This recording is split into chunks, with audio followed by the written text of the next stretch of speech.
Questions remain for many fully vaccinated Americans now that the CDC says they can take off their masks in most situations. That's according to new updated CDC guidance that says 2 weeks after your final shot, you can participate in most activities, large or small, without a mask.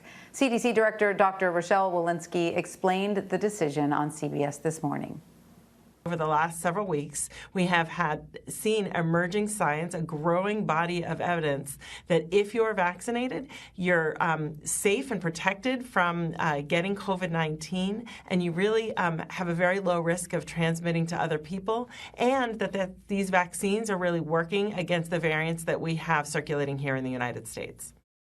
For more on this, I want to bring in Dr. Cioe-Peña. He's the Director of Global Health and an emergency room physician at Northwell Health. Doctor, welcome. Great to see you again. So obviously you're celebrating this along with everyone else, but do you think this was the right time to come out with this particular guidance? And how significant is this announcement in the fight against the pandemic and to encourage more Americans to get vaccinated?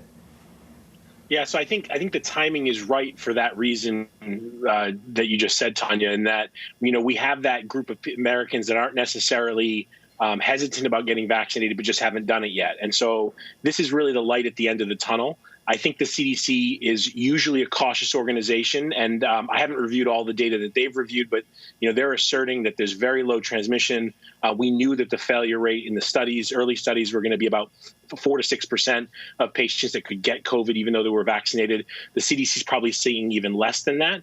And then the big wild card that happened this spring, which was the variants, seemed to be controlled by the vaccine, which was one of the big question marks we had going into summer.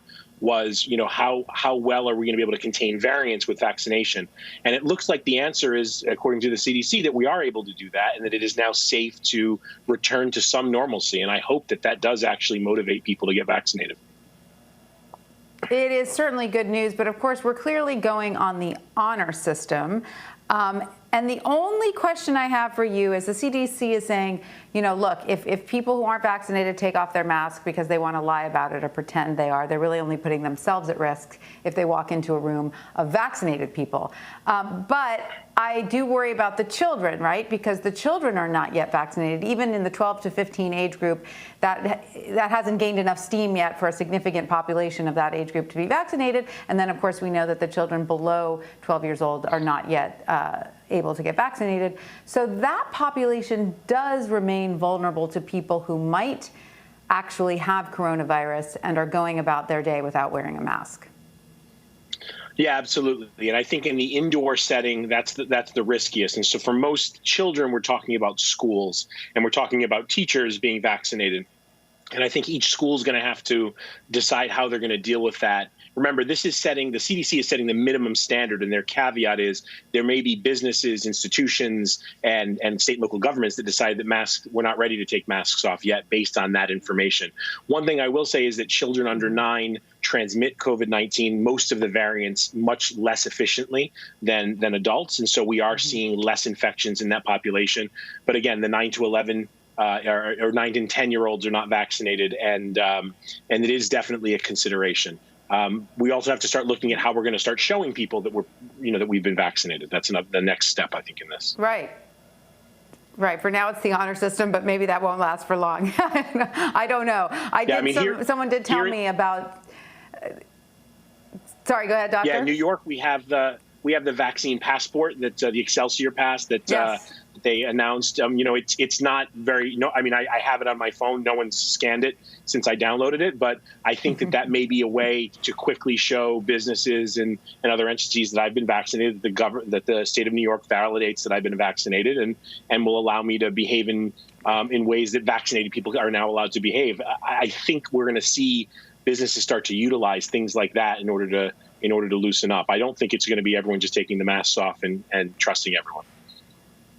Yeah, I was just going to say I just downloaded that Excelsior Pass yesterday.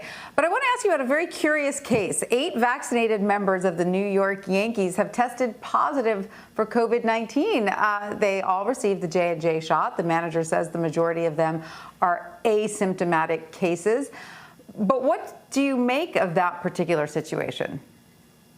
So, I mean, this is something that we know happens, and we know it happens on a small basis. It happens a little bit more with the J&J vaccine than with other vaccines, in that people can get it and they can get an asymptomatic infection, and that they may be able to pass it on, although the CDC is saying not very efficiently to other people. But certainly this is going to happen.